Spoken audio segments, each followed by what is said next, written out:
Welcome everyone.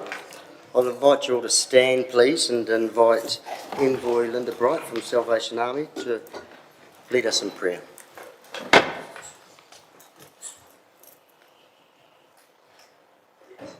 Shall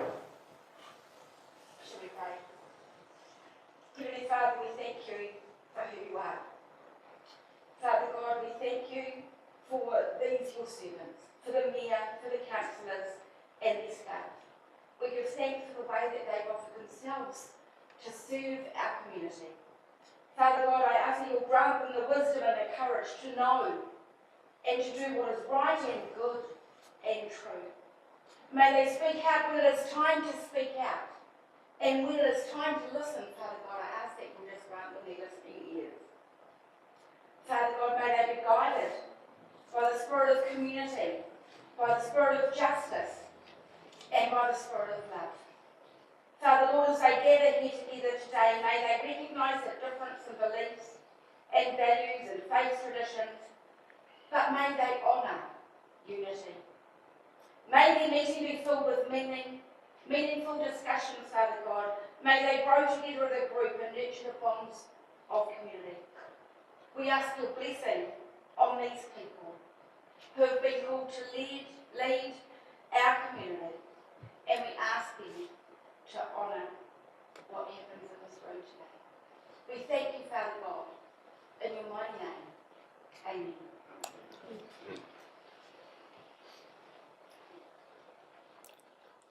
Thank you, Linda.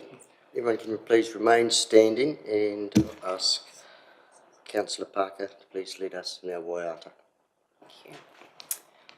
E re re a e aku ai Māori, e Māori ki aku a ki a koutou e. E re a e aku ai Māori, e Māori ni atura ki a koutou e. Rangi tata ki runga puri ora ki rawa te tai o a te te o ki wawa e. E ra e aku wai mi e. Thank you. Please be seated.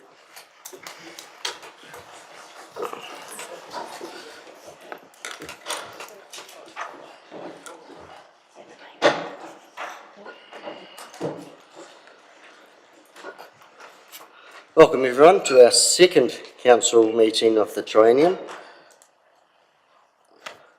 We'll move now straight to apologies. I just have Mayor Nigel Bowen, who's currently attending Mayor Dan's mum's funeral. Don't have any others. Can I have a mover for that, please? Thank you, Councillor Parker. Councillor Burt. Put that to the floor. All those in favour, please say aye. Against, carried.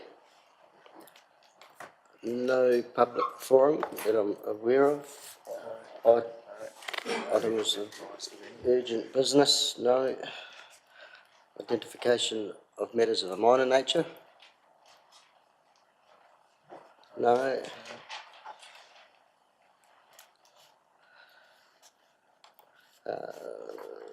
Any declarations of conflicts of interest? No.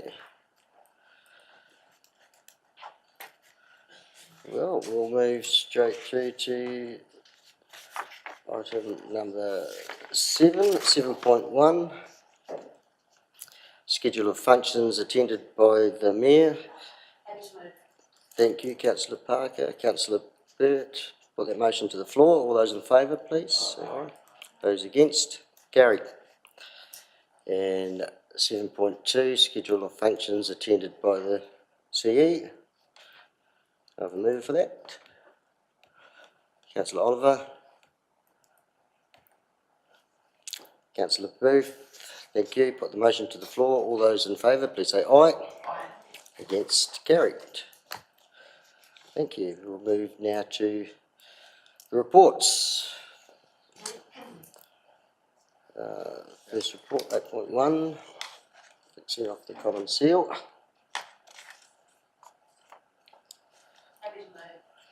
Thank you, Councillor Parker. Seconder, Councillor Oliver. Put that to the floor. All those in favour, please say aye. Against? Carried.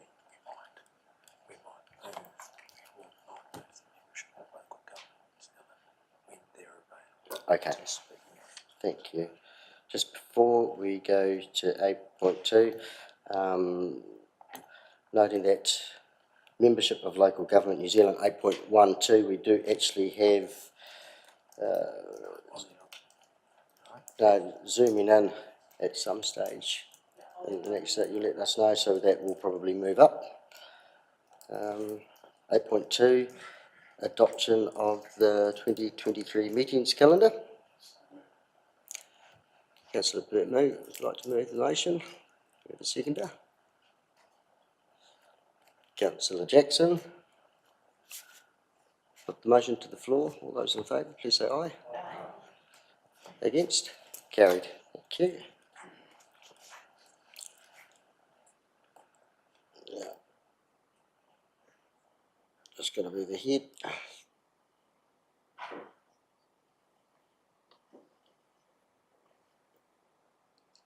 8.3, establishment of council committees.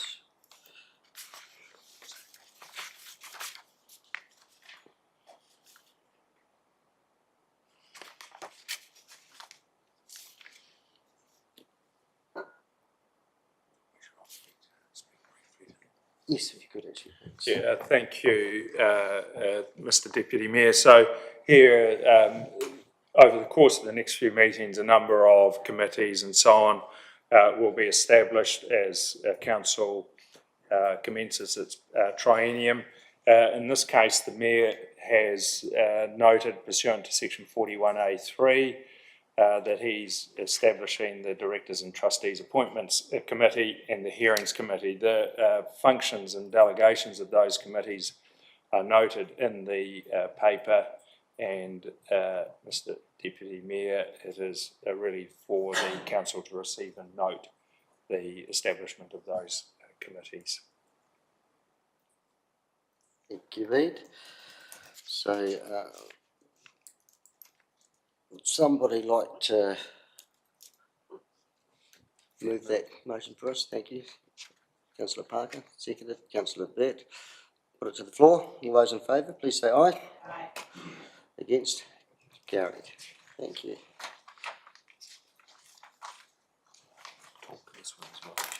8.4, appointments of chair and deputy chairs to committees of council. I'll speak to talk to this too. Thank you again, Mr. Deputy Mayor. I suppose you have a committee, you've got to have members who then sit on those committees, someone to chair it. So the Mayor has set out his recommendations there, noting the appointments for it. It is open in terms of the deputy mayor, chairperson of those committees. It is open to council to choose to either vote on them, or the delegations of those committees do enable them to appoint their own chairpersons. But the Mayor has asking council to first of all note the appointment in terms of the chairs, and then to approve the recommendations for the deputy chairpersons of those committees. So Mr. Deputy Mayor, you may wish to ask someone to move and second on recommendations number 1 and number 2.1. Thank you. There is also, if I read in there, a suggestion for a member appointed to the Lions Caroline Bay Trust. That can be decided here too.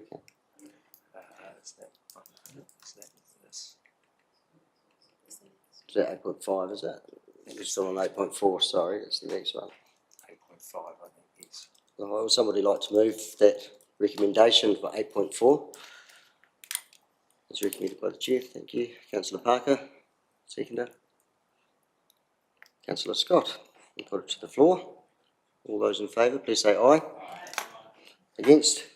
Carried, thank you. So that was 8.5 I was referring Yes. to. That one, hand that one back to you again, Pete, if you don't mind.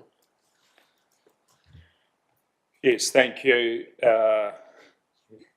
Mr Deputy Mayor. So look, again, council, and again, there will be 2 council meetings, a number of these appointments coming up where organisations seek to have representation from council's governing body on those particular organisations.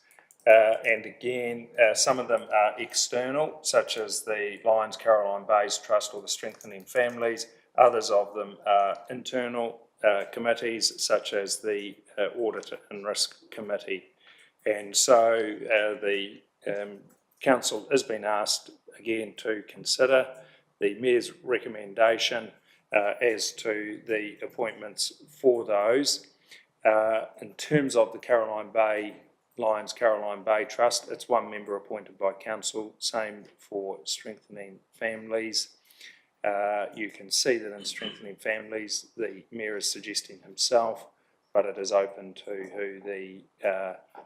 for the council to decide the membership of the Lions Caroline Bay Train Trust. If there is more than 1 nomination for that, council should decide as to which voting system it would like to follow. But you may wish to see whether there's more than one nomination for that. Sure, thank you, Pete. So,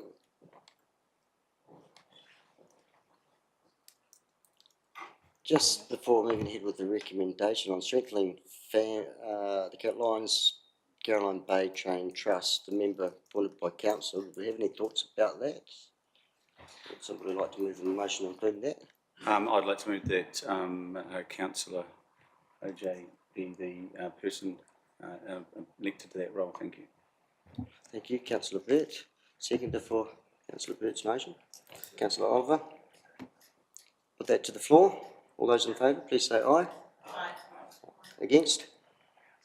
Carried, thank you. I just want to move recommendation 2, that council approves the Mayor's recommendation, just for clarity. Sure, yep, and recommendation 2, that council approves the Mayor's recommendation of Councillor Pye to the Audit and Risk Committee. Thank you, Councillor Burt. Councillor Oliver. Put it to the floor. All those in favour, please say aye. Aye. Those against? Carried, thank you. So we don't need number 3. Move now to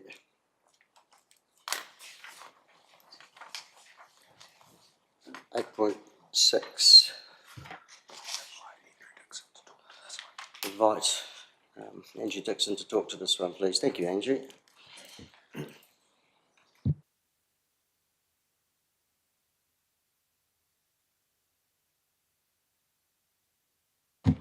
Over to you, Andrew.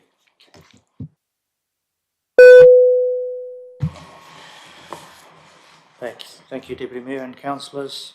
So this is Downlands Water Supply Scheme covers 3 different districts. It's Waimate, Mackenzie and Timaru, and supplies consumers in each of those districts. Timaru has certainly the main number of consumers, and in fact 82% of the I guess shareholding of Timaru, and so there is an agreement in place that the management of the scheme is actually run by Timaru, but there is a governance joint committee, and that committee is made up of basically 1 member from Waimate, 1 from Mackenzie, 1 joint member appointed by Mackenzie and Waimate, and then the other 5 from Timaru District Council. So hence you can see that the governance side of things is heavily weighted towards Timaru District Council.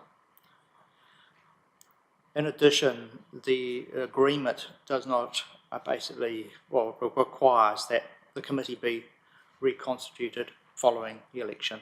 So this is 2 parts of this, is basically reconstituting the committee and then also deciding the membership of the committee.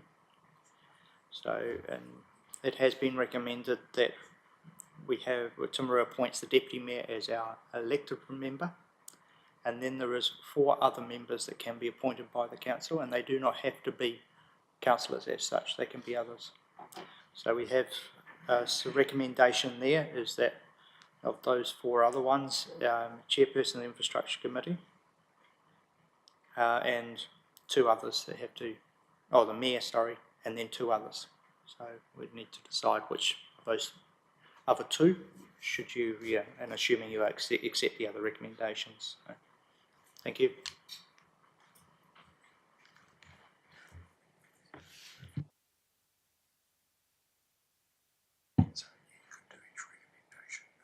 Okay, thank you.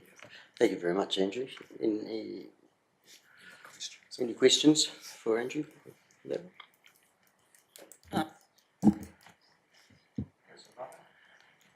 Andrew, so you're saying that the other 2 members can be community board members.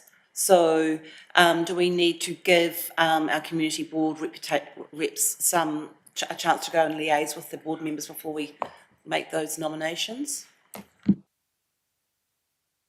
Yeah, you are correct. It can be a community board member. In fact, the last committee was had 1 representative of the Pleasant Point Community Board on it. So. Thank you. Any more questions for Andrew? Any discussion?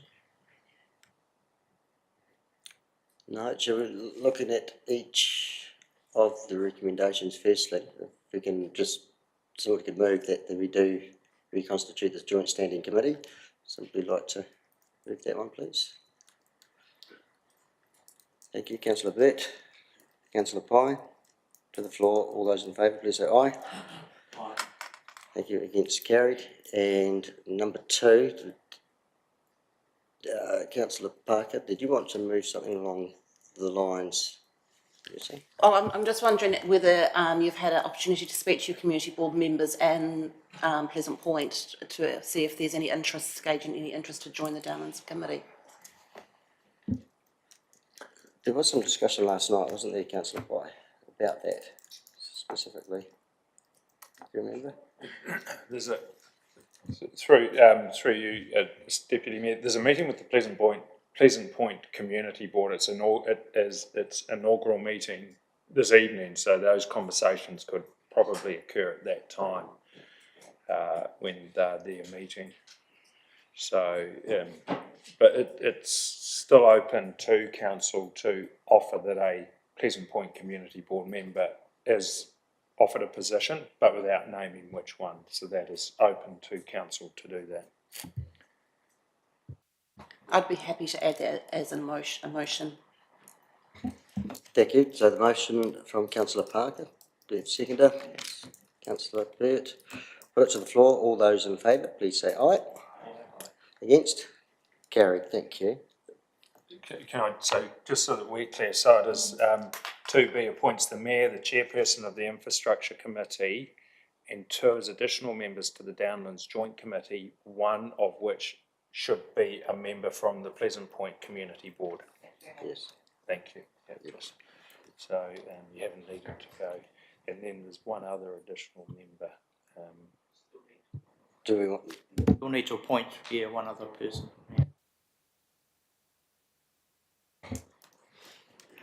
So we can appoint, do we have to appoint that person today?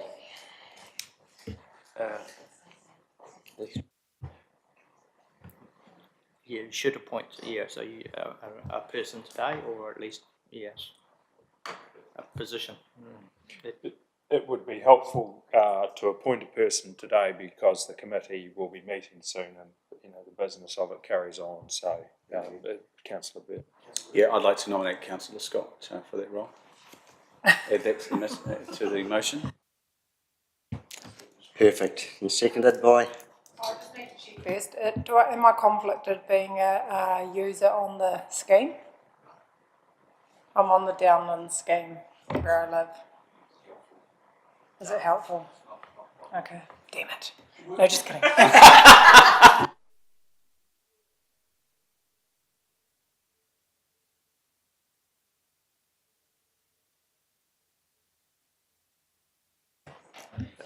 Can I have a seconder for that motion then, please?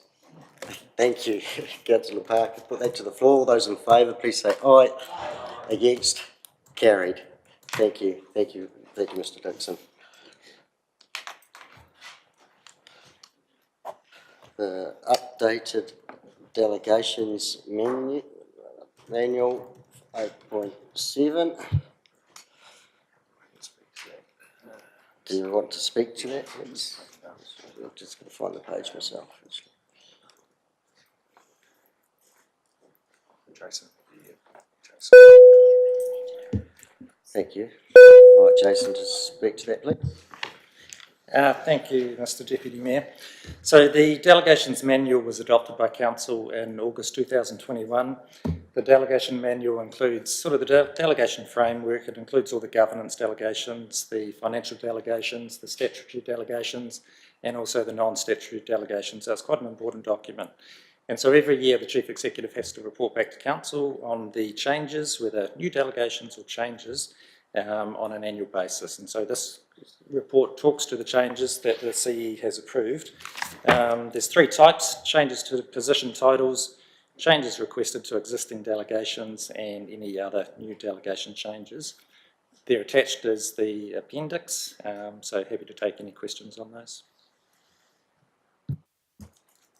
Thank you, Jason. Any questions? Would somebody like to move the adoption of the report, please? Thank you, Councillor Parker. Seconded. Councillor Booth, put it to the floor. All those in favour, please say aye. Against? Carried. Thank you very much. Thank you, Jason. 8.8, that'd be lovely. And to 8.8, we'll invite our Chief Executive to speak to that, please. Yeah. So thank you.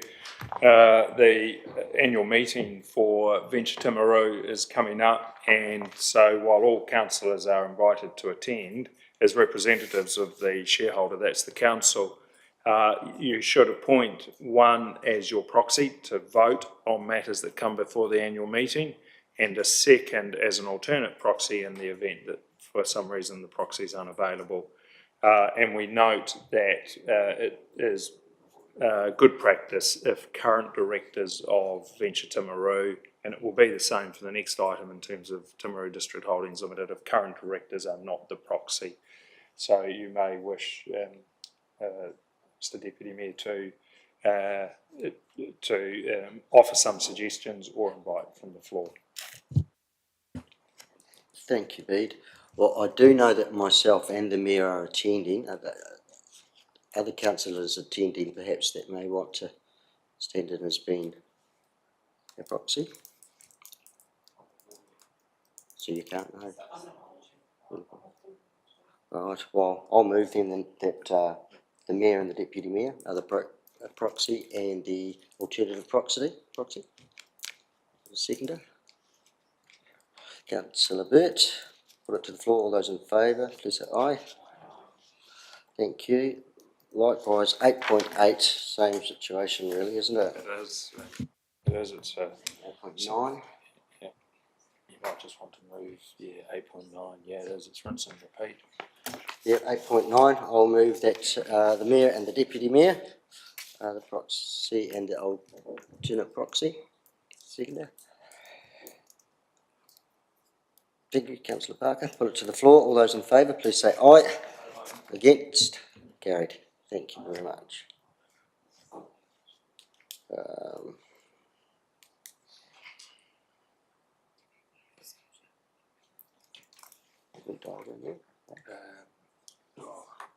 Yes, they're just available now. So one moment. Are they available now?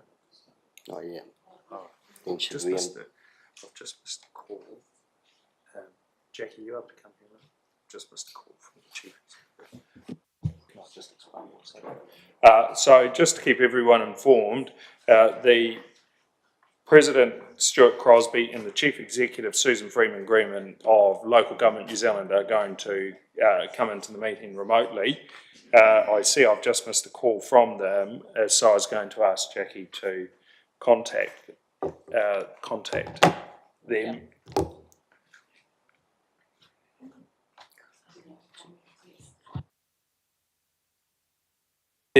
I understand there, Councillor Shannon, I understand there availability was limited, so we may just wish to see whether they're ready to dial in immediately, so that this matter, membership of Local Government New Zealand, would then be moved up the agenda.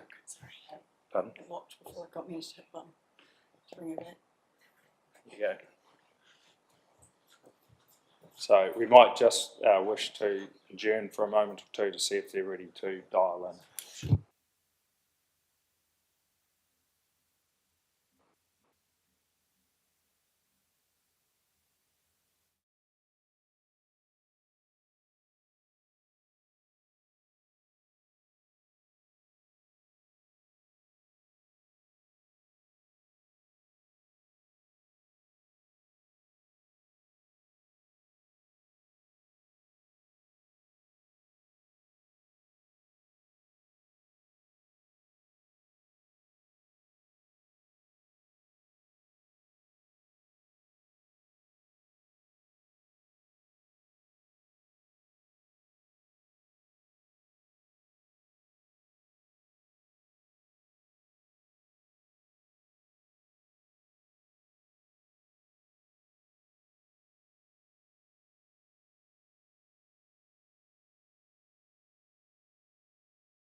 Thank you, everyone. So we are moving item 8.12 forward to enable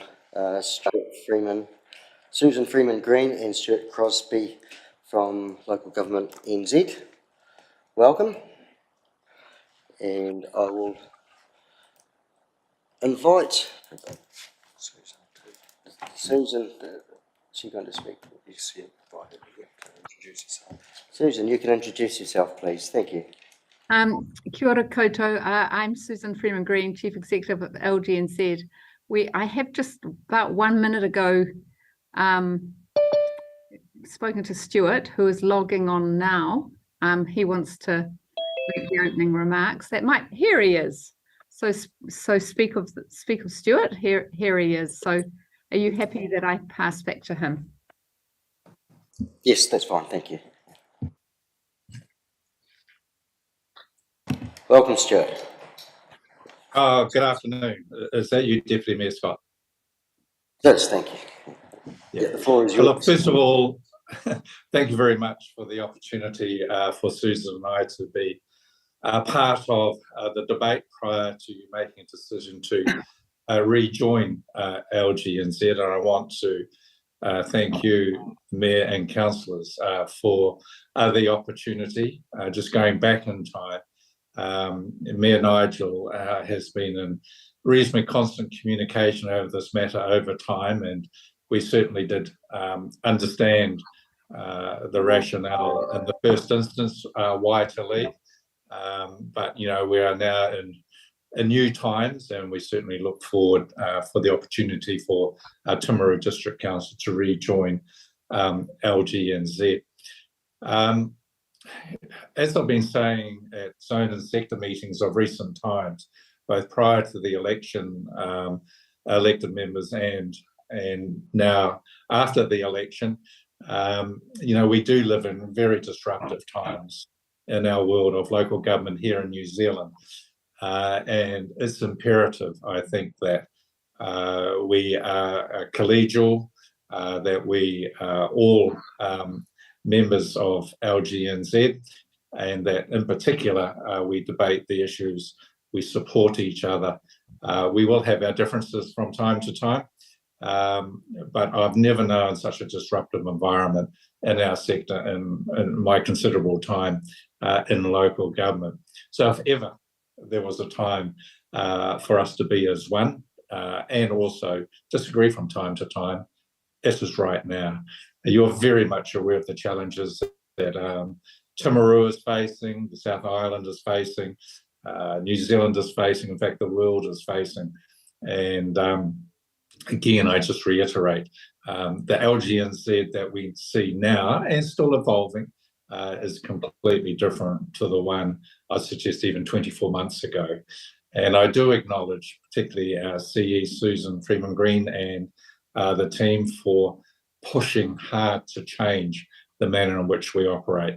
And at the governance level, I too am pushing hard to make sure that LGNZ is fit for purpose for this challenging time we find ourselves in, and in particular for the future again, for the future as we move forward. So yes, we have learned some lessons on our approach to certain matters, and I guess that manifested itself at a very high level at our AGM, where there was a remit to say that on very high level strategic issues that LGNZ must engage with its broader community, as we will do. And they were just lessons from the past, which we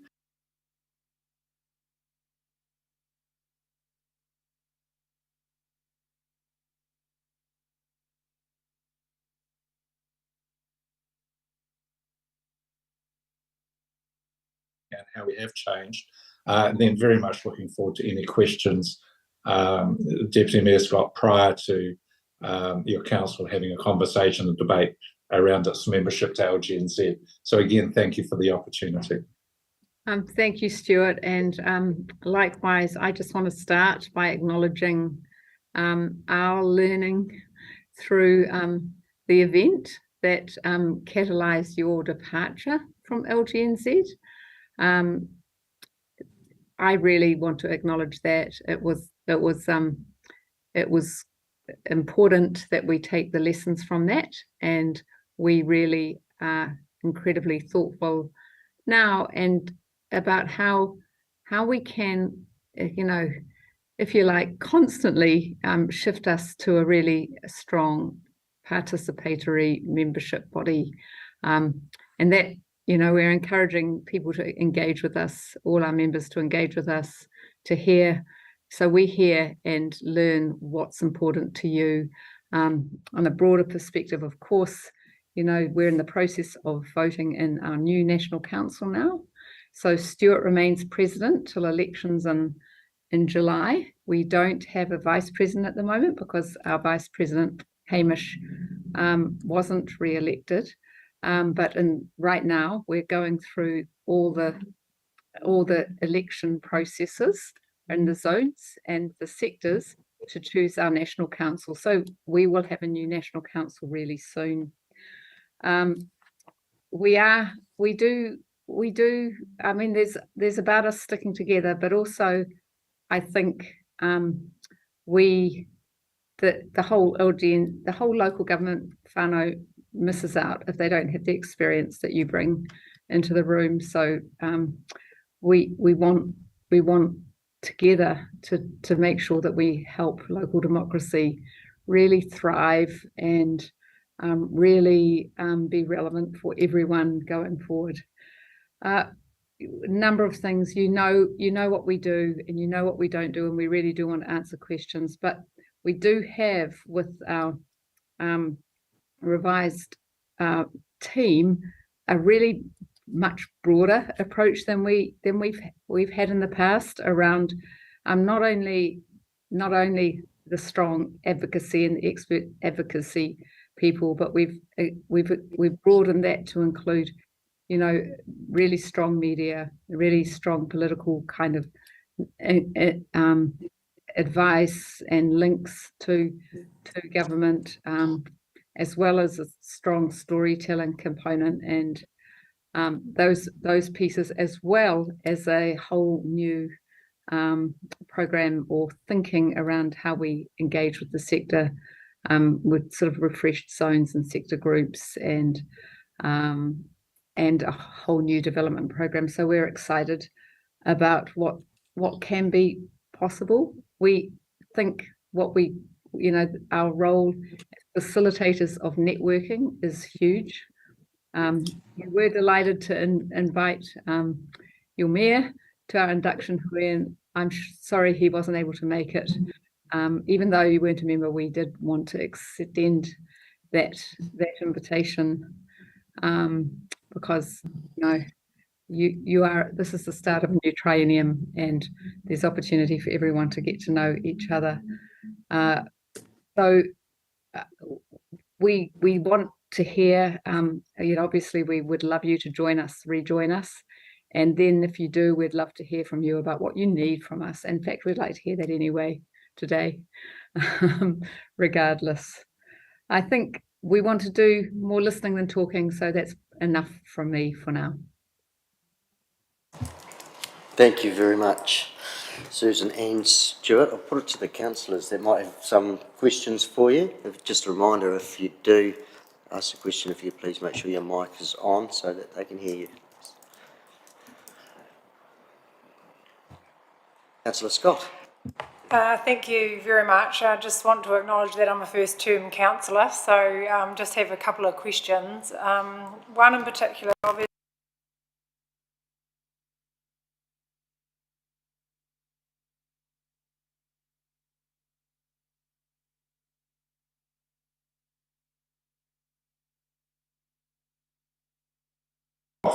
Yeah. No. Oh, we've got you now. Okay. Oh Yeah. gosh, now I'm very loud. Okay, sorry. So LGNZ engaged extensively with central government on the Three Waters reform, because that's obviously why we're here today. And my understanding is the engagement took place largely unseen by your members. So it's nice to hear, Stuart, that you guys have had an opportunity to reflect and look at different ways and pathways forward. But my question is, Stuart, you talked about your communication with community. I presume community, you mean membership, because that is why we're here today. Yes. Through the councils to the community and vice versa. So through the community, through the councils to LGNZ.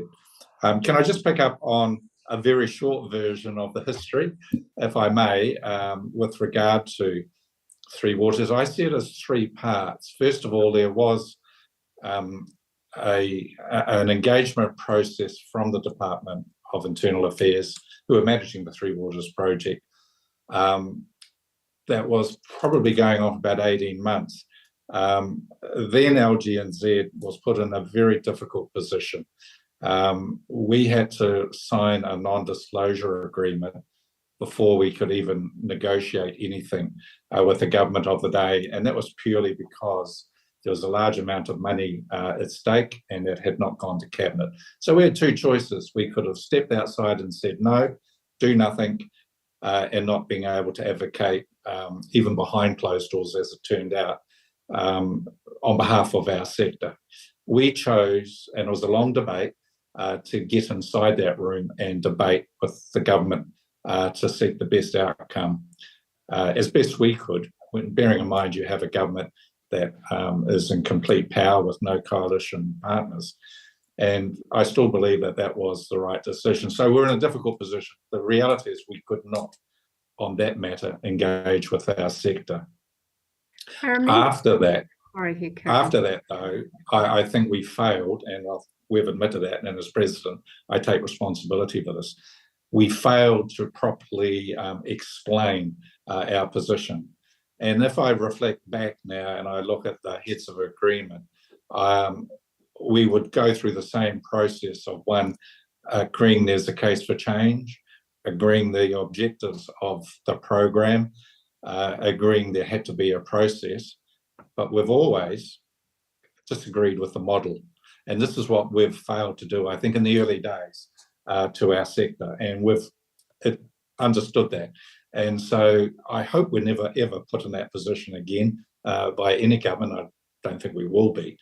So that was the lesson learned, particularly about, one, how the tenor of that agreement could be read, and secondly, post that, how we didn't work it through with our sector. So that was the major learnings on that issue. The evidence to say that we learned from that was in the RM space, where again, we were able to engage with our sector. We've been able to work with the government to help nuance and shape whatever they're going to come up with in about 2 weeks in the first bill. So that's been the journey as we've worked through developing a relationship with the government of the day to help shape legislation that will actually work on the ground. That's a very short version of the events, but Susan might want to add to that. Yeah, I think I think the only things that I would add to that are that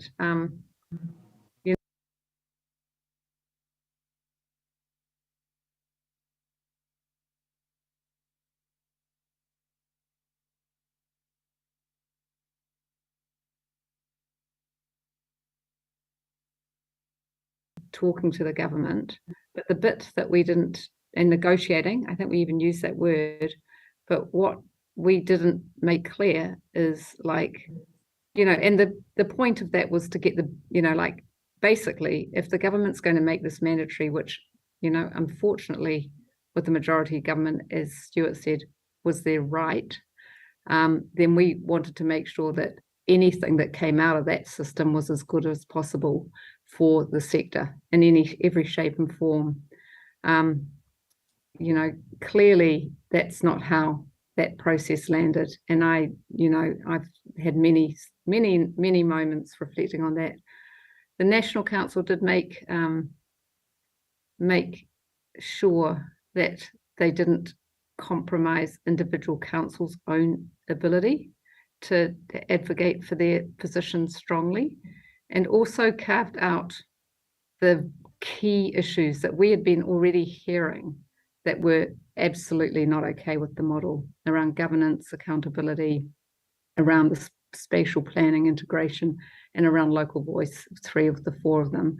So, you know, like, Stuart is right. We've never been holus bolus supportive of the model. I guess we took a bit of a pragmatic view, and we didn't do that well in terms of the things that Stuart's talked about. That's what we've learnt from, and we are really determined, and I'm pretty sure the new National Council will be as well, to build on linking, you know, making sure that these big crunchy things, and actually all things, we engage with our members, our community of members as well on.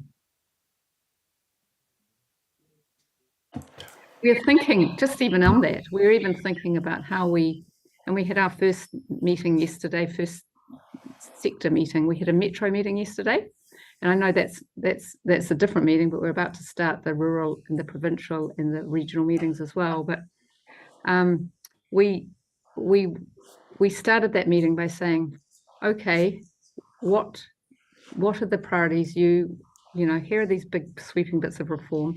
Here are other things that are going on. What are your priorities, metros, for what do you want to focus on over the triennium? What would you like us to focus on with your hat on? And we're determined to do that with each of the sector groups, because together then we'll build a much stronger advocacy position. And we're also planning to come together as a whole sector for one of our sets of meetings next year. So we have space carved out for the rural and provincial meetings, as well as for the regional, as well as for metros, as well as a day where we can, you know, see what the nuances are from each, to see if we can come up with a collective national perspective view on any particular issue, whatever they are, and at the time, because they're moving a lot. I wish I had a question. The key here is that we've never really, I mean, you've given us, I acknowledge that you've come here today and you've said that things are changing.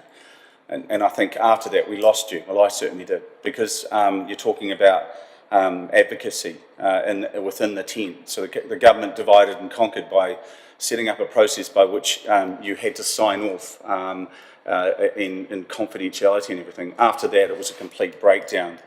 You talk about that advocacy and, well, it couldn't happen in that process and it didn't appear to. And you've used the word nuance so many times. This is not about nuance. This is not about subtlety. This is about a system that, right to this day, as it stands today, is not acceptable to the majority of our memberships. Collectively, we are an exceptional lobby group, and that was lost in that whole process, and it was lost, unfortunately, by our executive. And I'm not sure whether your explanation now gives us any comfort. I'd like to, at this stage, I'd like to acknowledge the previous council for holding the line, for sending that message, and for Timaru having the strength of character to continue to do so up until today. That was a very clear message to central government. It was to the LGNZ and to the other councils, and we've stood our line and we've led from the beginning. I think that needs to be acknowledged. There can't be any nuance about this. It needs to be a very strong, clear message, and I know there is money on the table, and they're using that as that leverage again to say you may miss out on this. That makes that there. It smacks to me of bribery. It smacks to me of a situation that is not enabling. It's not. It's forcing us into a situation. And unless that changes, unless you can say that's going to change, and I suppose that's my question to you, is that going to change? Are we going to see a clear, strong message going back to central government that collectively councils do not agree with this proposition? Thank you. Well, I can tell you we've already said that. We said it in our submission to the Select Committee right up front. I've said it to the Prime Minister, I've said it to the Minister of Local Government on numerous occasions. I've said it to our sector on numerous occasions that we've identified that. So, we're happy to share our submission on that we did put that up right up front, that we did not agree, this LGNZ, with the model. And again, maybe just speak that nuance aspect. Nuance is not subtlety at all here. We need to be extremely strong about this, and we need to make sure that. And we can't be in a better time. We all know going into an election year and potentially as a strong lobby group, a lot of constituent MPs will be actually shaking in their boots a bit and saying, hold on, what does this mean for me? Because there's quite a bit of me when it comes to central government. So we need to make sure that that is a real thing and lobby hard. So anyway, again, I acknowledge what you've said, and I acknowledge the fact that these changes are being made and hopefully will be consistent, and we can be part of that hopefully going forward at some stage. Thank you. Thank you. And I guess if I can just add to that, it's really important, that the membership advise, in a way, dictate through National Council what it wants out of Local Government New Zealand. And again, I can only reiterate that, one, we're going to have quite a different National Council.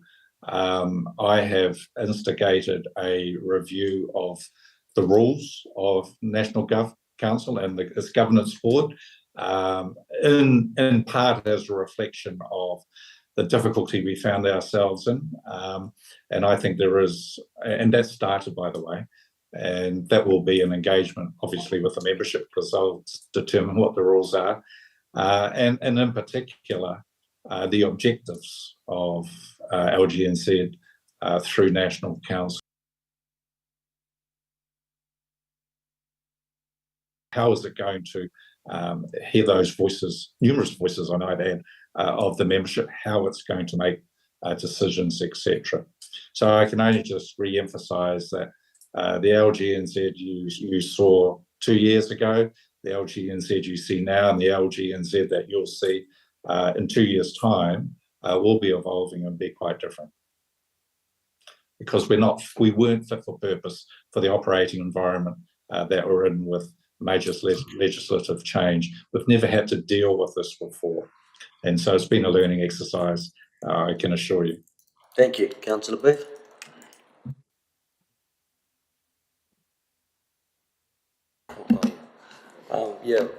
Hi, Stuart and Susan. Councillor Alan Booth. I've been to one of your meetings, which was probably brief, but it was quite enjoyable, and it was great to have all those other councillors, I guess, sitting around the room and discussing things. I know that was at the outset of the Three Waters. I think you probably underestimated the fact that you are the peak body of the local government group, and you've probably underestimated the fact that the government, while they tied you up in knots in regards to secrecy agreements, etc., I think you underestimated the fact that that's the time that actually you need to push back, and that would have had a more profound effect on the government when they were going about how they were developing the Three Waters. And so I guess I'm still probably quite disappointed in the fact that that occurred. Being an industry body, you're supposed to represent the people, the members within your group, and when they're not consulted and you enter into agreements on the side, go to the AGM, sign the MOU prior and sit down and as if nothing's happened. It was unbelievable. So I guess unless things have changed and the people have changed, these are just words, and I'm quite concerned. I can't see the point, and unless there's some major changes, and within the organisation, the people heading it, and the board, the ease within the government manoeuvred you around is still there. It's still possible. So, that's really what I've got to say. Thank you. Yeah, thank you for that. So what would you like to see change? Well, I see I guess you're still the president, and the chief executive's still there, and obviously the membership down below, the governing body, they should be elected by members who are wanting to ensure they're heard and represented, and I'd like to think that is actually what needs to happen.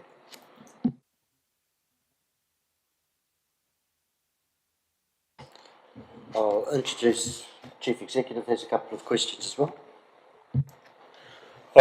Thank you, Deputy Mayor.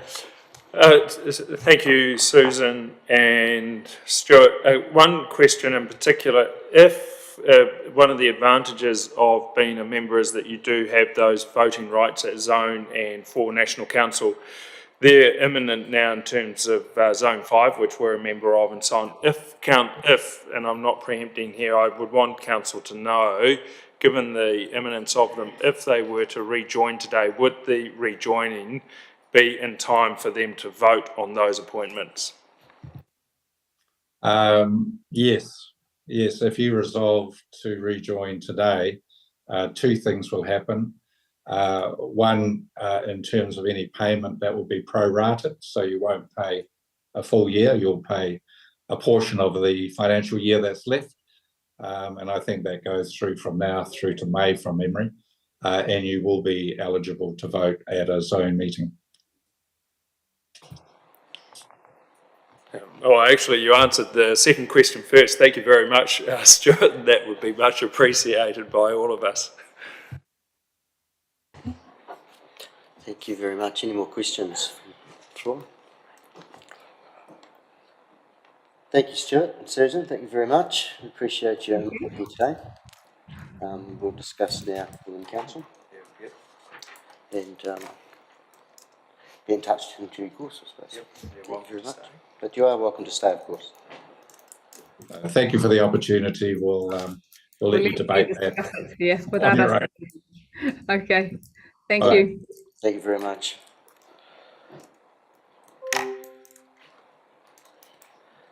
Pete, do you want to talk to this some more? Well, thank you, Deputy Mayor. Look, I guess it's helpful to have heard from the President and the Chief Executive.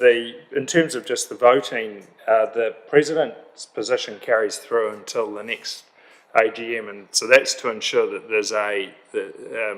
there's continuity across the triennium. So Stuart Crosby, who's the President, he comes up, and I guess that's about July next year or whenever they have it.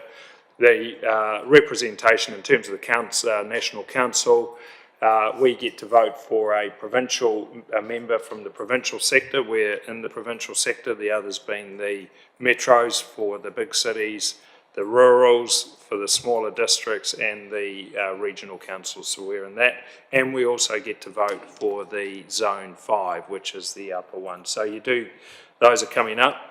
And I suppose it is a decision about the merits of being in the tent or out of the tent in terms of the benefits that LGNZ offers, is really the position you've arrived at, having heard that. Happy to take questions about the operation of LGNZ and its structure, but I'll leave it there. Councillor Booth. Yeah, I guess it would appear they had a tent within the tent though, didn't it? So there was a problem there. The structure, I guess I mean, it is important to support the local peak group that represents LGNZ, absolutely. But to be fair, in my mind, they failed when they weren't open and transparent with their members in regards to the three waters from the outset. And if they'd actually been pushed back a lot harder right at the very outset, that would have changed how the government actually were acting. There was no one else to go and talk to. I mean, who else were they going to? Were they going to be out or they're in? Well, actually, LGNZ is local government. There's no other lobby group. So they had to actually talk to them, and actually that's the time they should have got pushed back and pushed back hard. And half of this rubbish would not have got to where it is now. So it concerns me the same people are still there. They're talking another tune, but you know they've done what they've done, and unfortunately that's not a good place for me. So I guess yeah, that's what my thoughts are at this stage. Thank you, Councillor Booth. Councillor Whittington. Look, there's no doubt at all that local government New Zealand dropped the ball. We can see that. But there's some balance there. We're going to go through the biggest change in local democracy that we've seen in years. And they are a group that represents us. As Alan said, the only group. You know, I think at this stage I'm favouring being inside the tent with those changes, because it does bring networking, education, opportunity for new councillors to be educated. No one else offers that. I agree with Councillor Burt and Councillor Booth, totally dropped the ball, but I think they have learnt a lesson, even they have said that, and it wouldn't happen again. So for me, on the balances, while we still oppose Three Waters and what the government's trying to do, we're the only one that left the tent. You know, we've still got communities for local democracy and those other important things, but maybe it is time on the balance to go back in.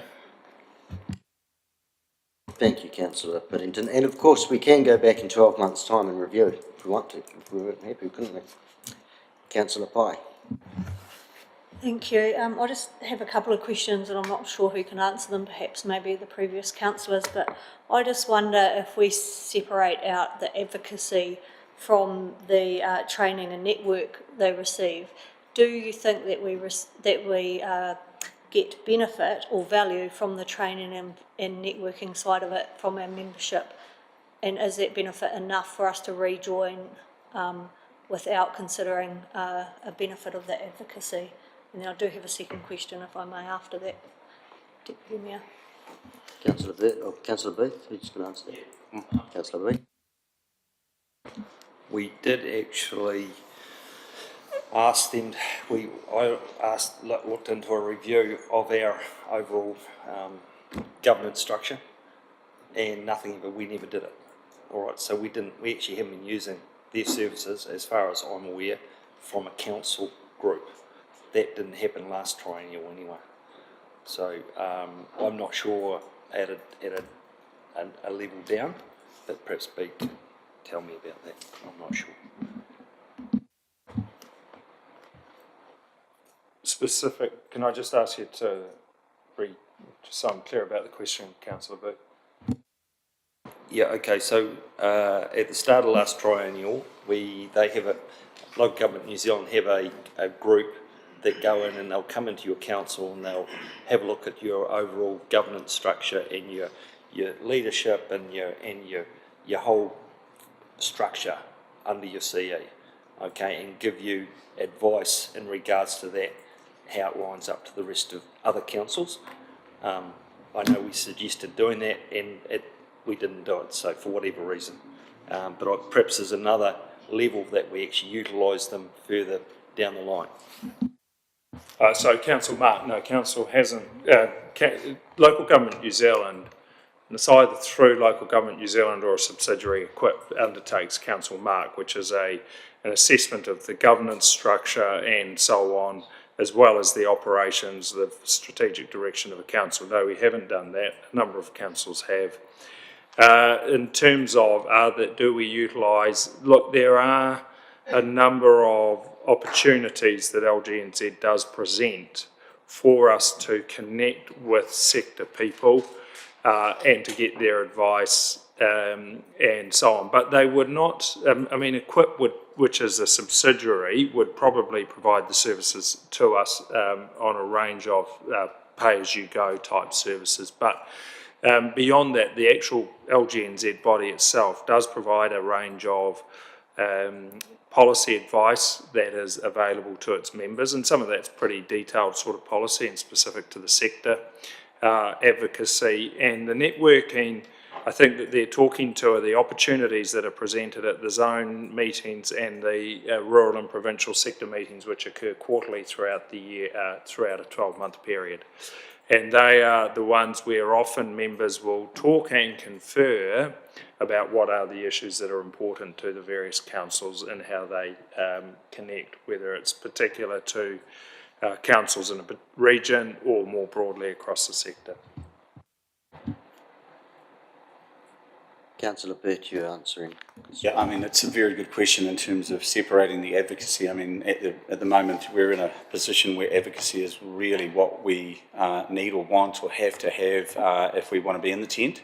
Being outside the tent, I had some discussions about it before, and I can see that potentially making changes, timing is a factor in terms of being able to be part of that process and maybe make change at the executive. In terms of training versus advocacy, to be fair, apart from going to some of the conferencing, which is, it is a really good place to network and everything, and we do that anyway as a result. I don't think we haven't used their resources to great effect, and we certainly, and certainly in my time in the last 9 years, there are aspects of it. But yeah, we do have to separate the advocacy, and the key here now is, given the timings, given our ability to affect change and be a voice for reason together as a collective around, lobbying this government. And the other timing I mentioned before around the election and what that means, that's probably what we have to think about today, and that's going to be the key, because it's really vexing me in terms of where we should land with this. Thank you. You can answer to. I was just going to answer Councillor Pye's question regarding training. So during my 6 years, I've attended one of their courses. The only other course I've attended was through the Institute of Directors instead. I've attended one conference, which, didn't get much bang for my buck, if I was going to be honest. Rural and provincial, really enjoyed that because it's like-minded community sizes and issues. So that's probably my wrap for the 6 years I've been here. Thank you. You got another question, but before, I haven't forgotten you, Councillor Jackson. Thank you, Deputy Mayor. Look, firstly, congratulations, well done to the previous council that made the call that you did, because it was a hell of a call to make. Brave to step away from the norm, and I think what you did was the right move. I'm a new councillor, so for me it's a clean slate, and as much as I respect the decisions that you guys have made beforehand, I think from what I've heard today from both Stuart and Susan that they were sorry about what had happened. They've learnt lessons from that. We heard the word learnings mentioned a couple of times, and they do want to lobby on our behalf in the best way possible. So, you know, I think that there's been a line drawn in the sand, and I think it's time for us to move on and let them lobby for us. I think we've made the point, but I certainly would like to take advantage. And I don't know if we've taken enough advantage of the services that they offer or not, but I for one would like to be able to learn from LG NZ, and think it would be the right way for us to go moving forward. That's all. Just to speed things up, it'll either go or it won't go. I'll move that Timaru District Council rejoins Local Government New Zealand. Thank you. Seconded, Councillor Jackson. Do you want any further discussion before I put that motion to the floor? Put the motion. Councillor Sorry, Pye. could I just ask one more question, or am I too late for that? I just wanted to ask a question of Bede, and it probably has been answered, but not specifically. Are there any benefits for the council officers of being a member of Local Government New Zealand that we need to consider? Because it's not just about us sitting around the table, it's about the officers as well. Thank you, and through you, Deputy Mayor. Thank you, Councillor Pike. Look, on balance, there probably are benefits for us as officers, because there is quite a body of policy advice that LGNZ do that is available to its members, and that advice is available for us readily. I'll check with Mr. Lowe, but we get that really on demand when that advice is provided, and it does help inform the discussion that we put up in terms of having ready access to those who have tested areas. And so if you look at some of the big areas around resource management reform and so on, or where they've taken a policy initiative around housing, it does help officers inform the position, and it saves us having to do work. So there are benefits, and those benefits are tangible to us, to the officers, in terms of providing advice to the governing body. Thank you, Chief Executive. So the motion is that that council agrees to rejoin Local Government New Zealand. I'll put that motion to the floor. All those in favour, please say aye. Aye. Against? Want that noted, Councillor Booth? Carried.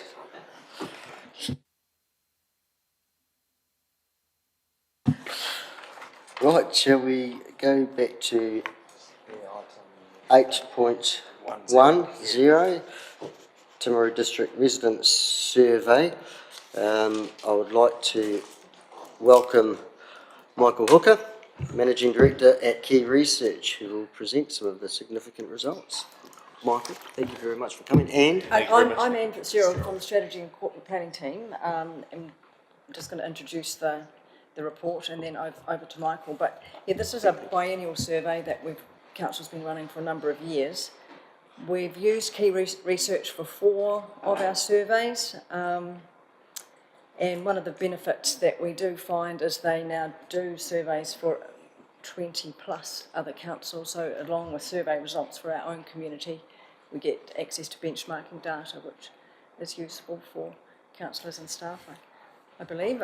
So yeah, I am just going to hand over to Michael. The data is a little bit older than we anticipated. It's for the year ended 30 June, but for a number of reasons with scheduling of reports on council agendas and then the election, that's the reason why we're a little bit late in presenting it.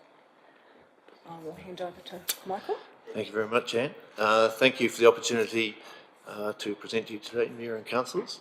My name is Michael Hooker, as introduced by Emma. I'm the Director of Research at Key Research. So the format of my presentation today, I'll commence by going over the objectives of the survey, and then I'll move on to the method that we use to complete it, before looking at some of those high-level metrics and how they have performed and what the trends are there.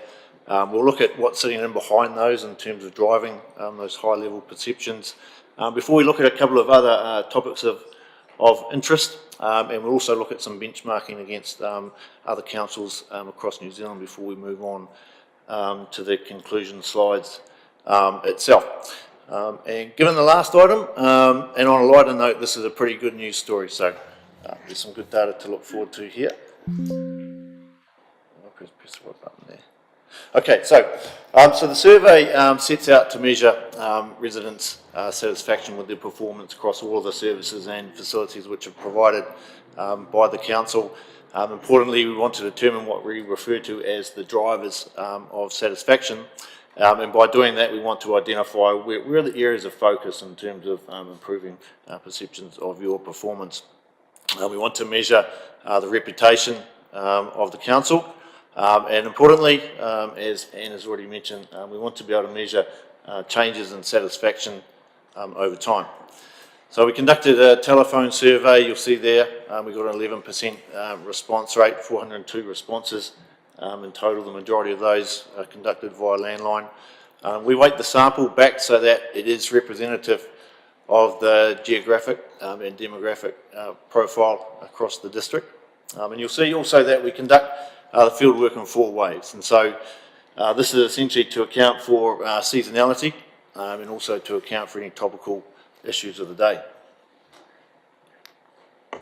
Okay, so moving on to some of the high-level metrics here. So we've had the privilege and the pleasure now of conducting the survey for 4 times over the last 6-yearly period, and you can see here the thing that's standing out across each of these 4 key metrics here. We've got overall performance, reputation, overall service delivery, and value for money is a bit of a decline from about 2018 through to 2022.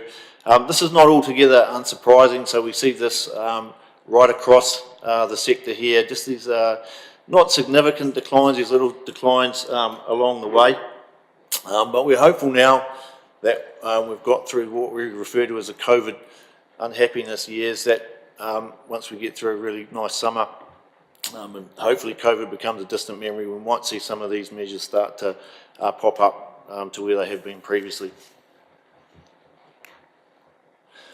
So we measured 59 attributes, 21 had improved in terms of perceptions, and 32 had declined. So these are the ones that are the best performing areas, the ones that achieve the highest levels of satisfaction amongst residents. We'll see some pretty strong scores here.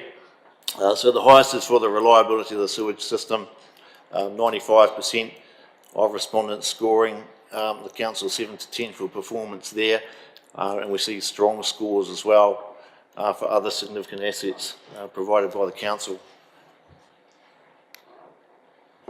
Conversely, these are the areas which recorded the highest levels of dissatisfaction, and a number here to do with the interactions that occurred from residents contacting the council directly. And a little bit of a theme will develop throughout the presentation around this. This may well be an area to look at for improvement going forward. In terms of the areas for our biggest improvement, we see some interesting ones here around the infrastructure for stormwater management and flooding, some good perception improvements there, and also some perception improvements to do with those interactions with the council as well. The biggest decreases were around regulatory services and also some attributes to do with value for money, and we'll touch on those 2 particular components a little later in the presentation as well.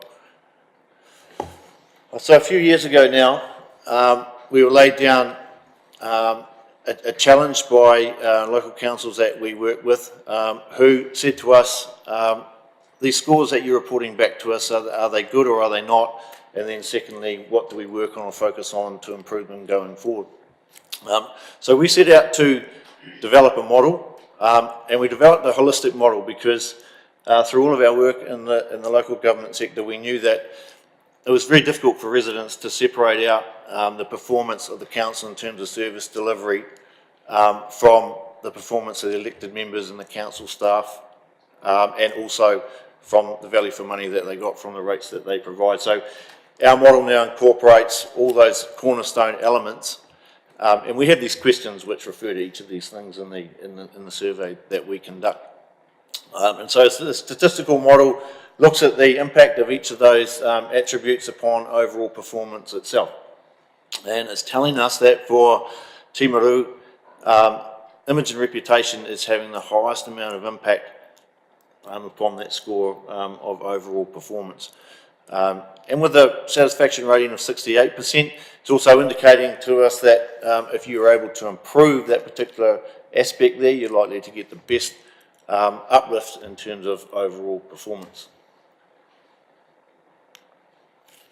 The beauty of our model is that we can then step down into what we refer to as the sub-drivers or the sub-attributes of image and reputation. So if you were to say, yeah, that is something that we would like to focus on and try to improve them, what exactly about image and reputation is having the greatest amount of influence or impact upon that driver.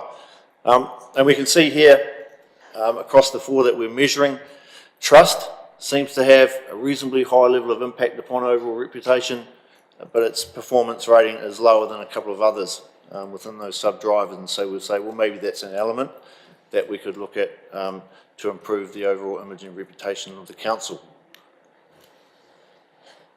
So driver analysis here on this particular chart is indicating for overall services and facilities which of these sub-drivers is having the greatest amount of influence upon that performance rating. And we can see that regulatory services, 31%, it's having the highest impact, but it has the lowest performance rating. And so there starts to be some clues showing themselves and revealing themselves here. So if you were to focus upon regulatory services, you're likely to get a good return in terms of that overall perception of services and facilities, which will flow through to those key metrics that the organisation measures itself on. So this is our priority matrix here.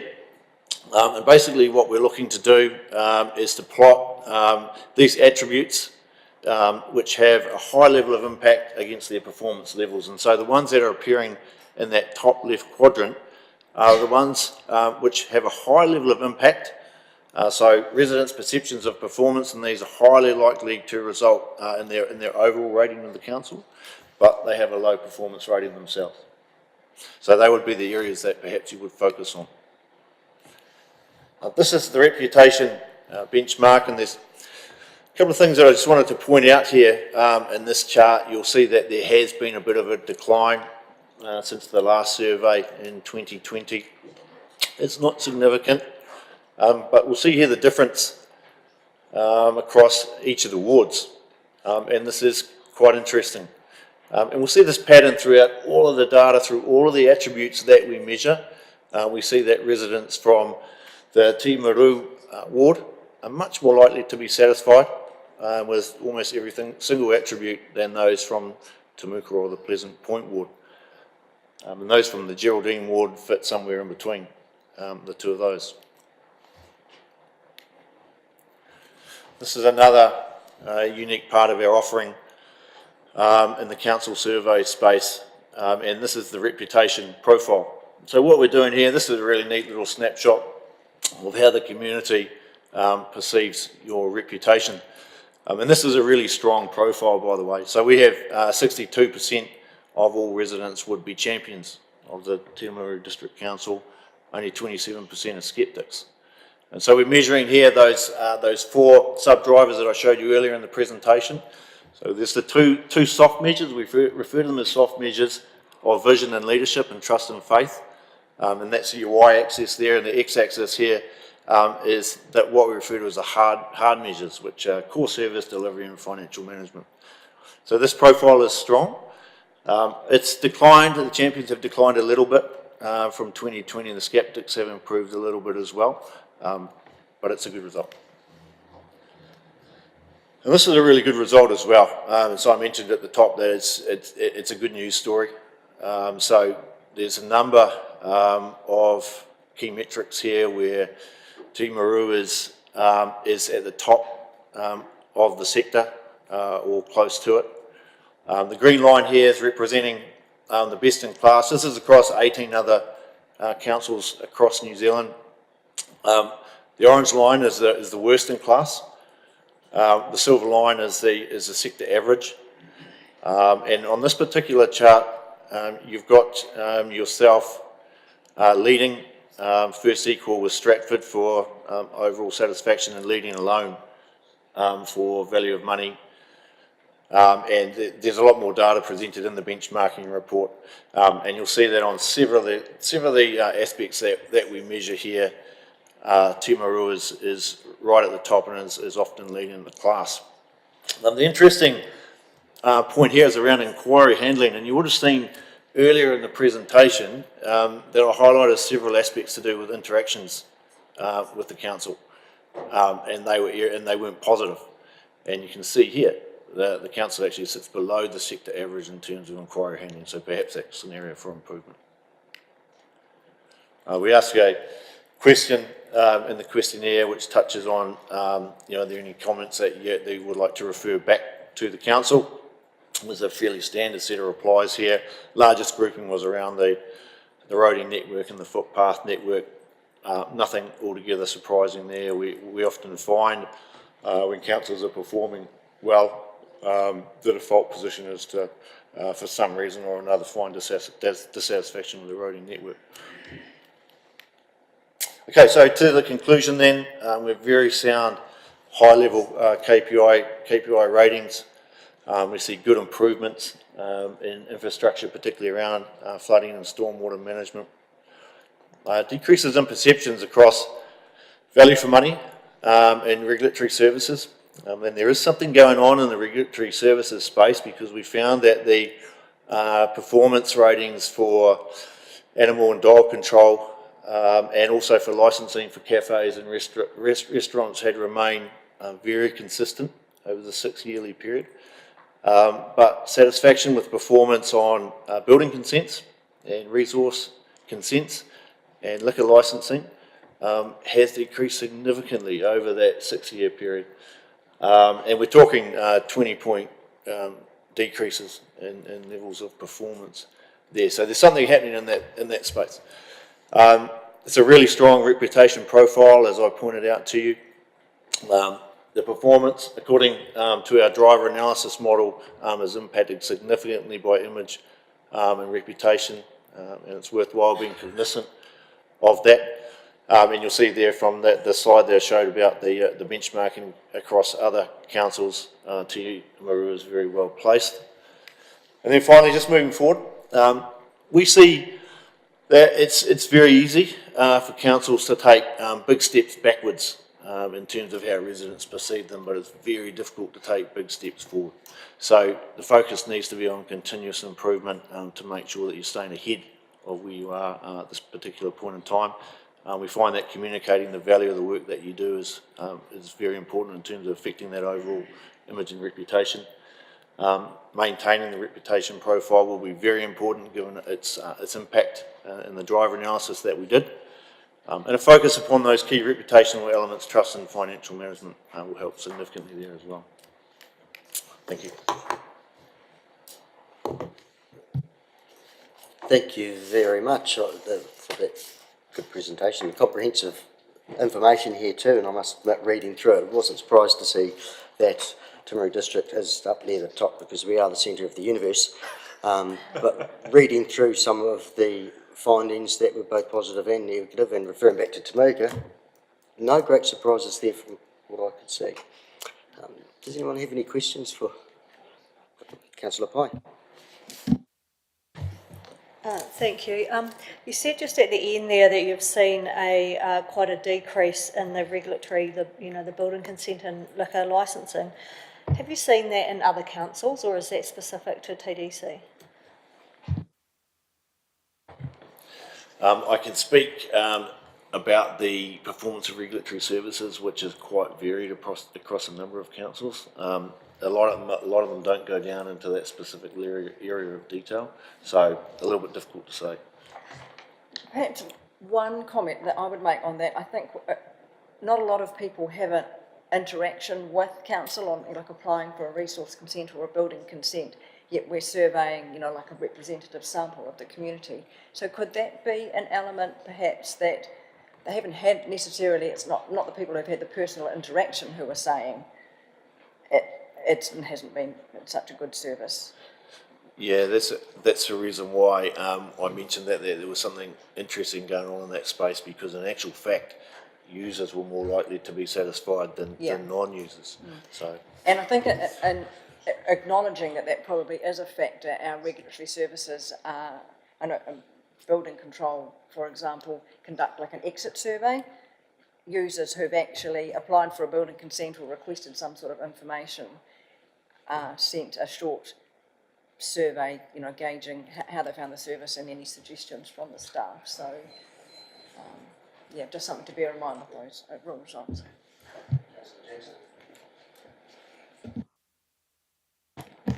Michael, you touched on COVID there. Just going into that in a little bit more depth, how much of that COVID tail really affected the engagement process, do you think?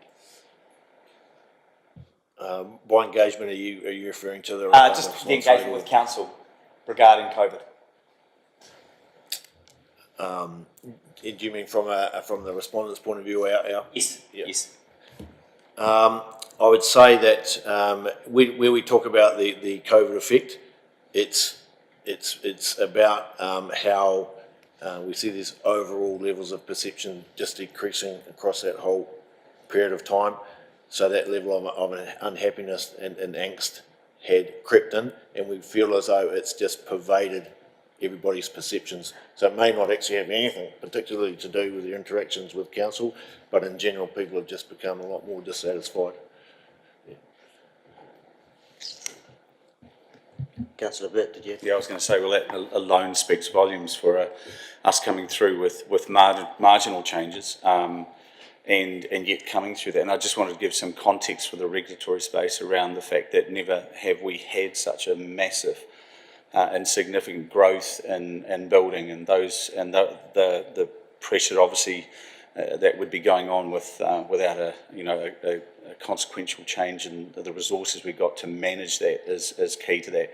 And you'd see that that's a touch point for potentially anyone that's in that place or has connection to that place. It's interesting, the liquor licensing, I mean, in over 400 people, how many people apply for a licence and or would be in that space would be very limited. So I don't understand the context for how there's a reduction, but I don't understand the context of how the question would be relevant for so small a group, unless it's about our lap and the accessibility to alcohol, but that hasn't changed for a long period of time. Yeah.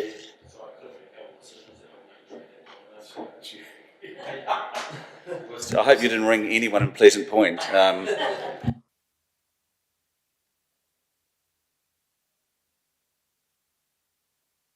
I just want to make a comment about that though, because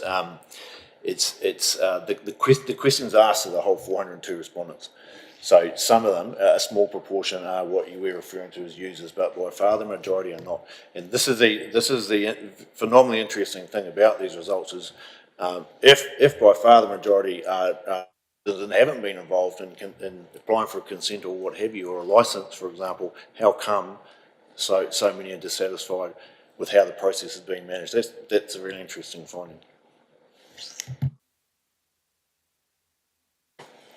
I note that this report is to be received and noted, but I mean, to summarise, first of all, what should probably happen with a report like this? So we've obviously got, there's three things that popped up: trust, financial management, vision and leadership.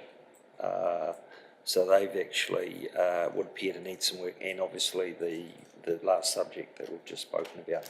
So really, what should happen from here? Should we, it's all very well, we've just read a report and you've spoken about it, but how do we enact and actually take action on that, how would that normally, what would normally happen?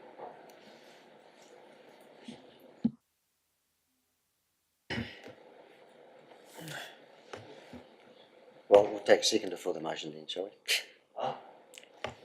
Yes, you could answer that question then. I was actually going to look there for a bit more analysis, I think, before we provide an answer to the question. Would you like to comment on that one? Yeah. Yeah, no, it's fantastic. It's a great question actually, because that's why we exist, is to step you through these findings and these outcomes, and to work out what to do next, and hence the reason for all of our modelling. And the next step is to take away all the learnings and what we've pointed out here, and then to drill down further into the information and say, well, what exactly, when that fella talked about image and reputation, what did he mean?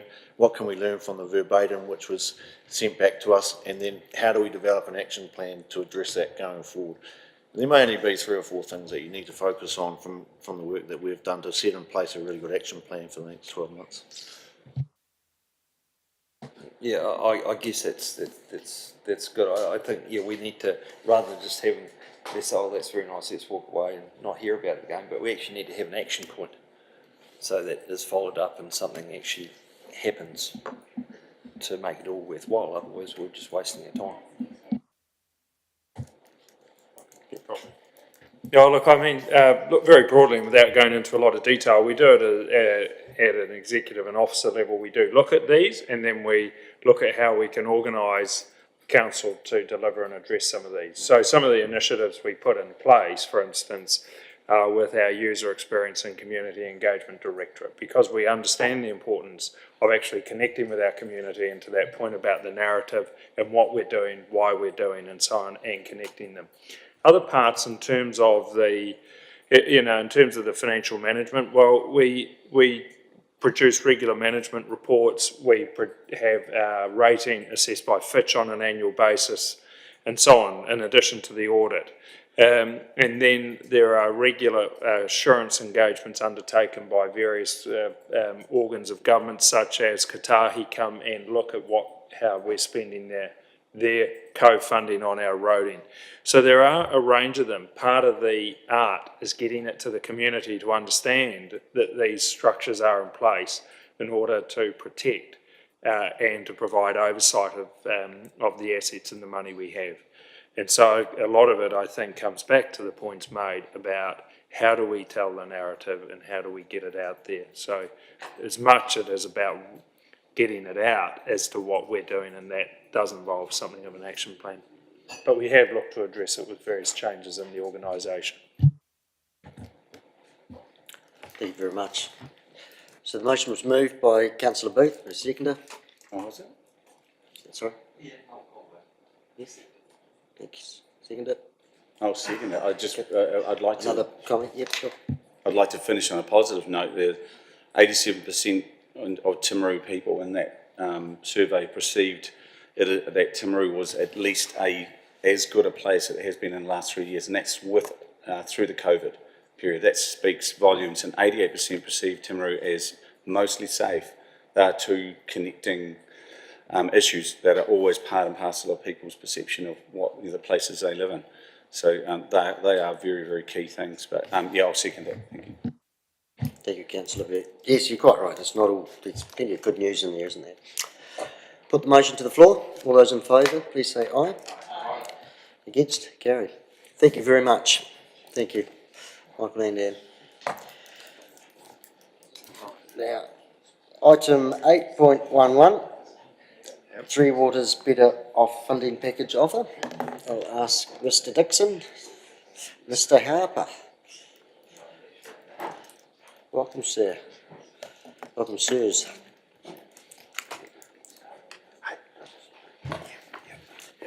The floor is yours, gentlemen. Yep, thank you, Deputy Mayor and councillors. So this is, I guess, reconsideration of the Three Waters Better Off funding. So if you recall, we presented this last time.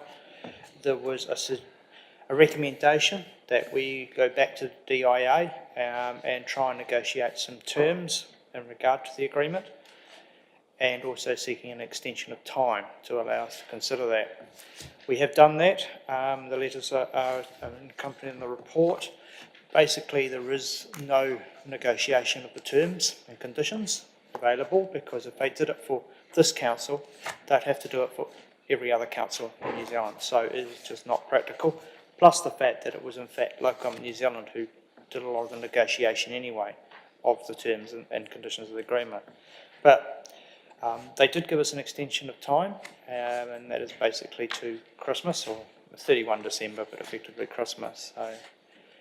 So we've now come back to the council to consider what has been negotiated, and basically confirm projects if you want to proceed.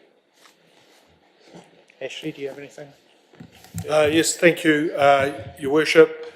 It gives us pleasure to bring this here with some clarification. It now distills down to whether council wants to participate or not. If it does wish to participate, we have 3 projects that council has resolved to be included. And then if you do wish us to participate, we have staff on standby to start work on the application tomorrow. We've deferred doing any of that until now, until we know that it's going to be have payback. And we have suggested that, given the time frame and the need to determine how much allocation for tranche 1 goes to each of the 3 projects, and exactly the content of those projects, we've suggested there be four elected members be delegated authority to work with staff. So we don't see that as too much as a workshop, but bounce ideas around and give some guidance. And so we've asked for that, and it's all set out in the 7 recommendations, and we can answer questions. Thank you. Thank you very much. Councillor Piddington. Thanks for that, guys. Look, to me, it's still a no-brainer like it was last time. We're getting free money, albeit we couldn't twist the DIA's arm. We can't let the community miss out on 4.97 million and 19 million in total when other councils have accepted it. I mean, that's going to go towards at least 2 major projects and some bike tracks. The stadium, we're concerned about cost increases. Same probably with the Eggentie Art Gallery. So I'm happy to move that as it stands, with the group of 4 working out the details. Councillor Parker. Thank you. Just a question. So with the tranche 1, we don't have to divide that 4.97 into the 3. We're looking at the total amount being shared across the 3. Is that correct? Yes, we will, but that will mean that tranche 1, we need to be reasonably well defined about how much of tranche 1 is to be allocated, and that doesn't mean to say all of it. If we look at in a couple of 3 weeks where we've got a plan together for each of those, we've looked at the content, especially of tracks and trails and so on, then we'll come up with some suggestions. It might not be the whole amount, but we will need to allocate it to each of them partially in tranche 1. Okay. Thank you. I'm happy to second Councillor Piddington's motion. Thank you. We do. We get I've one. got a question. We Did get both questions at one once? question Yeah. into understanding orders. You still get a question. Go. Yeah, that's right. We can still have discussion. Yeah. Go. Was it Councillor Scott or was it Councillor Burt? Oh, Peter, I'm still Sure. writing mine down. She's still writing. I'll read yours. So last time there were 2 sticking points, and one of them was in relation to what the provisions were, and it escapes me what the 2 provisions were. One of them was in confidence and agreement. Let's put it that way. That was the terms of it. If we agreed, that's what we had to do. It basically left us hamstrung where we could not disagree over any aspects. It almost tied us down to the 3 water engagement aspect. And we had no confidence in that, but I'm not sure if you can enlighten me what that was.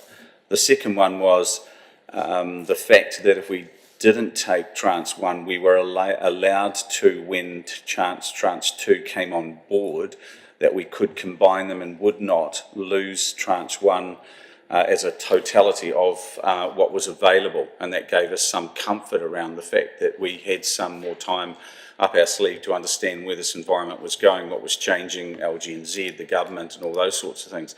Has that changed? Thank you. I can answer those questions. I'll answer the second one first, and that is, can we defer and take up the offer of all of the funding in tranche 2? I notice, I do note that under the other, in my report, on page 137, I've got the preferred options, but I also do note that under other considerations, paragraph 32, there is a risk issue that council should consider, and that is, there's little risk attached in accepting tranche 1. However, if council decides not to accept tranche 1 and the Three Waters reform subsequently stops or is significantly modified, then the 4.97 in tranche 1 may be lost. So I just reiterate that there is a risk. It might well be small, but that's the risk of not participating in tranche 1. So what we're saying is it's a trade-off. If Three Waters continues, we lose $500 million off our bottom line. If it doesn't continue, we don't lose $500 million off our bottom line, but we miss out on $20 million.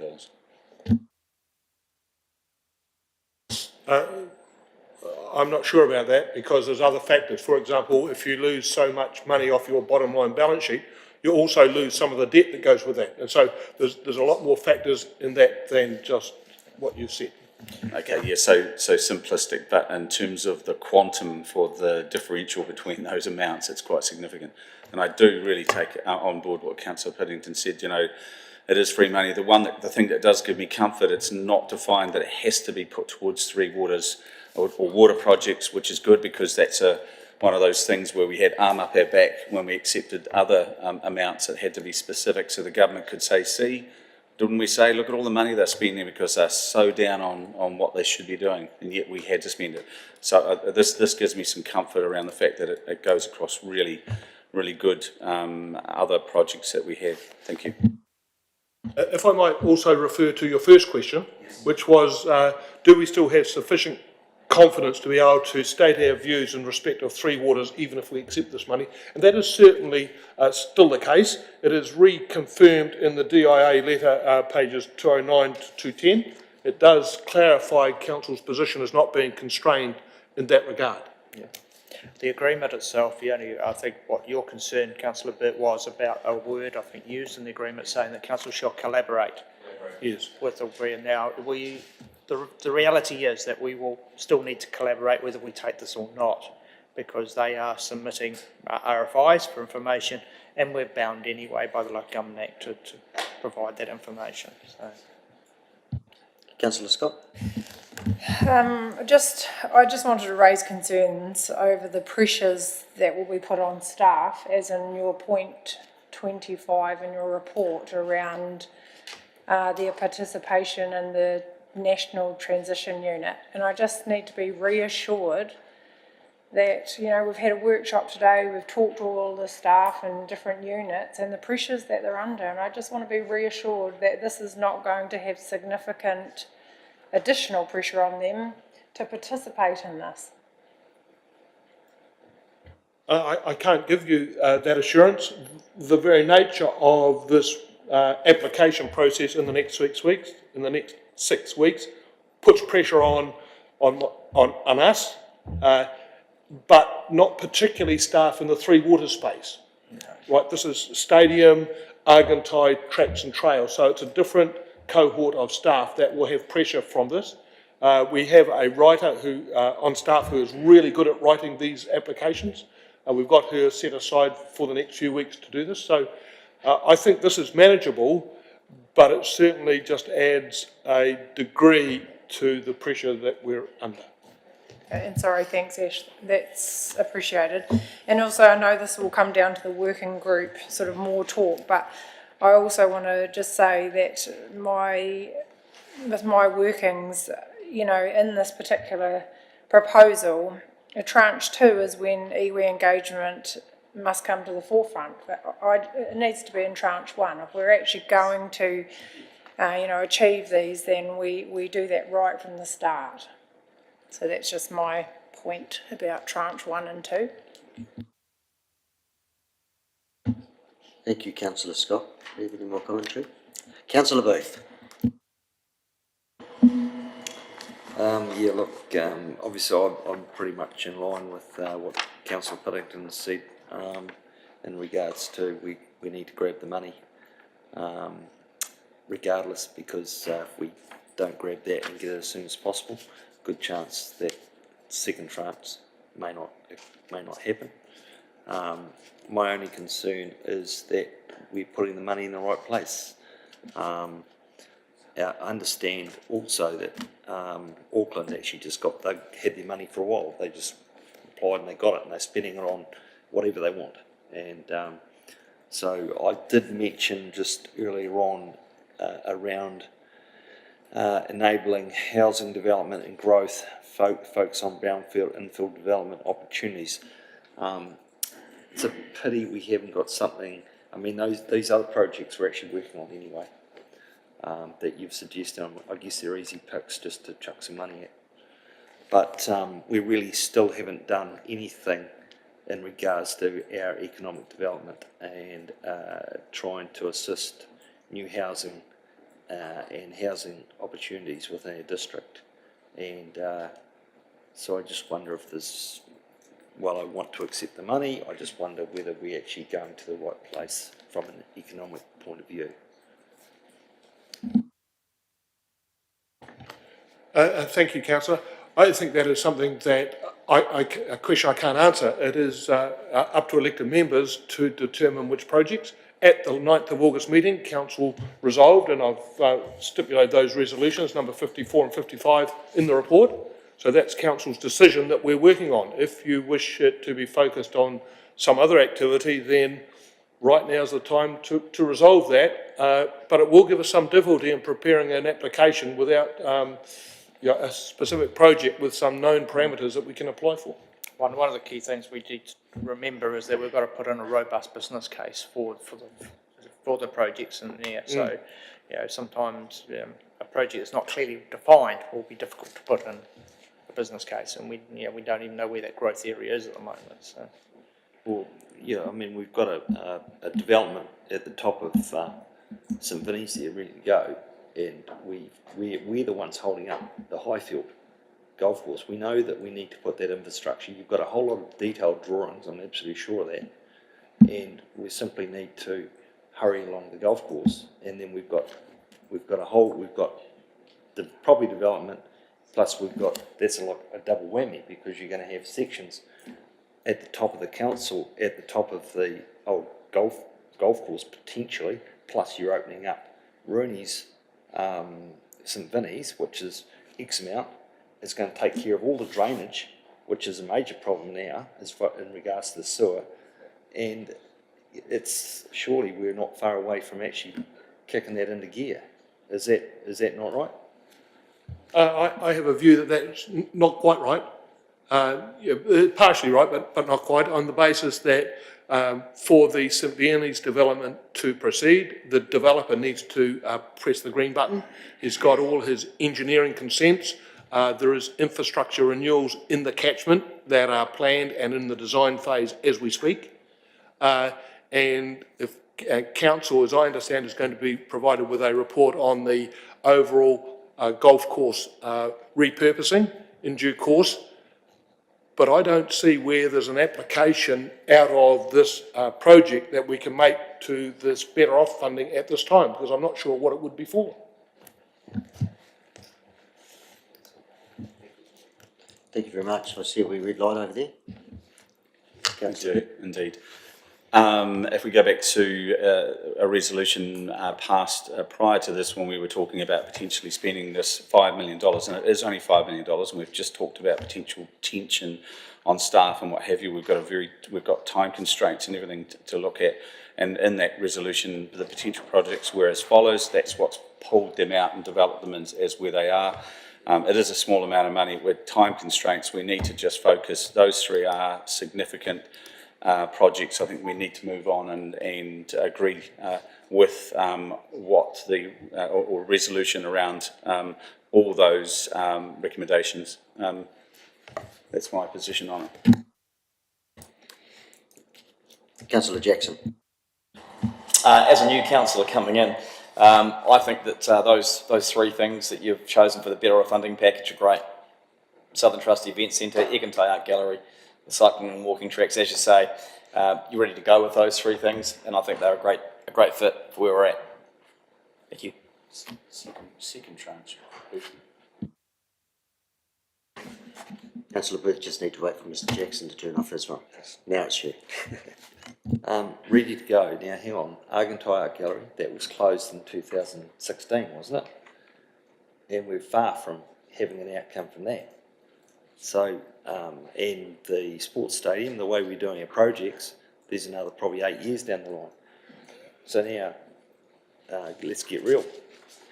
It's not happening. So is it this, we need to have something we can actually push the button and get money actually within 6 months. Will that application allow that to happen? There is no, I'm sorry. If the question is, are we ready to go and push the green button? The issue with the applications is it is not required only for the physical works. The application can well be for design and for project management to get the projects ready to go. Right? And therefore the spend will start early-ish, right, on the preliminary work. But the big constraint and deadline is 30 June 2027. That's right. Yeah. That is, it's an end deadline, not a start deadline. The tranche 2 funding does not come available until the 1st July 2024. And it could well be only applications are called for then, because part of tranche 2 funding is actually funded by the new water entities. Well, tranche 2's, we're talking about tranche 1. Yes. Auckland's already got theirs, all right, and they just made a whole lot of claptrap up to get it. And so, I mean, we need to get that before the election next year, basically. That's the main thing. Will that happen? Well, the process from here is that we apply by the 31st of December, which effectively means by mid-December, and then we will get an indication of whether the application is robust enough. I expect some clarification to be requested. Then we will get it approved, right, and then the projects will kick off. Now, what we include in those projects will be what we start spending the money on, right, in terms of the program that we submit. Right? The critical part's the next 6 weeks.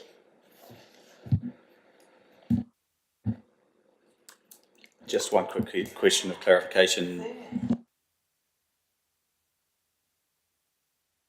I think this clarification is very important, but thank you for chastising me. The issue here is there a linkage between tranche 1 and 2? If you start spending on those 3 projects, it doesn't necessarily mean that the tranche 2 has to also go to those projects. That's my question. No, but I expect that, especially for Project A, Southern Trust Event Centre, that there will be some carry through into tranche 2. I'm thinking that for projects B and C, that might not necessarily be the case.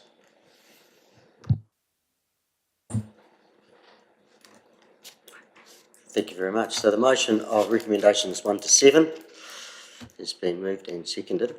I'll put that to the floor, please. Councillors, all those in favour, please say aye. No, there's 7. Oh, no, there's 7. 1 to 7 on my one. Yep. Maybe that's what Councillor Booth's missing. That's quite all right. All those in favour, please say aye. Aye. Those against? Carried. Thank you very much. Thank you, gentlemen. So now there's no consideration. You can note there's nothing in those 3. So, thank everyone and call the meeting. no consideration of urgent business of minor nature to go to, no public forum items requiring consideration. Thank you very much, everybody. Declare the meeting closed. Thank you.